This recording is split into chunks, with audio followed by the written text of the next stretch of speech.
What's up everyone? Welcome back to the Fitzrica channel. My name's Mike. I talk all about expat life here in Costa Rica. So if you're watching this video, you probably just finished watching the new Netflix series, The Tiger King.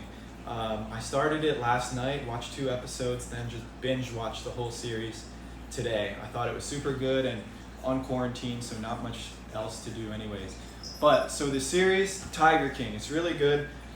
But here's the problem. The biggest question of the entire documentary was what happened. I got my little tigers over there if you can hear them, my cats. But what happened to Carol Baskin's first husband? That's the biggest question of the whole documentary. And it didn't answer the question. At the end, you're left wondering. That was all I wanted to know. So here's what we know. The husband disappeared, just completely disappeared. I believe it was back in 1997. He was rich. Right before he disappeared, about 2 weeks before he disappeared, he had asked for a restraining order against the Carol Baskin woman. In the restraining order, they didn't grant it to him, but in it he said, "This woman threatened to kill me." Right after his disappearance, the Carol Baskin went to his trailer where he kept the copy of his will, took the will, changed it so she herself became the executor of the will, changed the will so instead of it saying "when I died," she changed the wording to say "when I disappear," so that she would be able to dictate where his assets and where his estate went.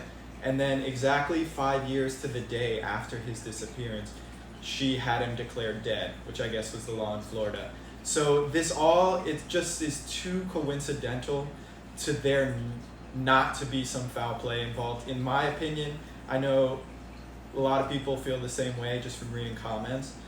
So here's what I'm gonna do. So in the documentary, one of the other theory is that he went to Costa Rica and he disappeared. I live in Costa Rica. I've been living here over a year, and I'd never heard of this guy, Don.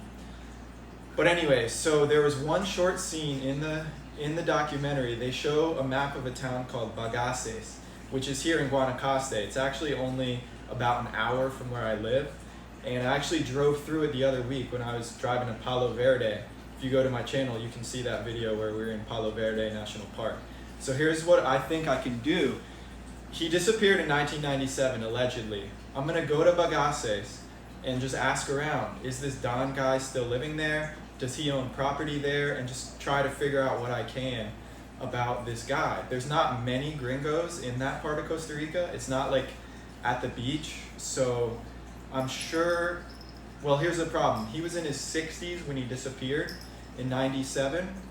So if he's still alive, he'd be probably in his 80s now. He'd be pretty old if he is still around.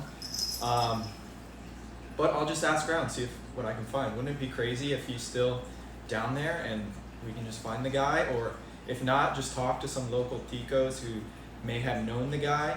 If he was around past 1997, then we know he was not murdered, and maybe he did fake his own death to disappear to Costa Rica, which is like the other leading theory of what may have happened to this guy.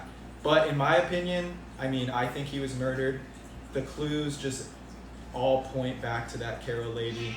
You can kind of tell from the documentary, she seems like a psychopath or a sociopath to me.